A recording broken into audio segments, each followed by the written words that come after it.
Mga kalabs, gagawa tayo ng sauce ng ating kikiam and ang ating fishball.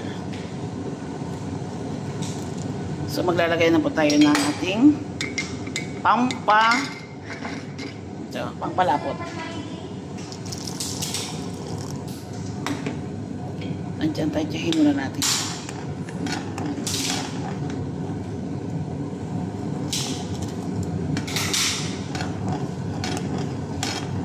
Ang ingredients po nito ay garlic, chili, black pepper, and brown sugar, at saka yung ating vinegar and konting toyo para maging ganito yung kulay niya. Of course, ang cornstarch.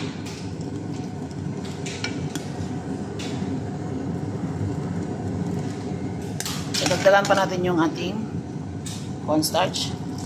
Masarap kasi pag malapot siya. Ito na yung magandang, ganyan ang magandang lapot. Ayan.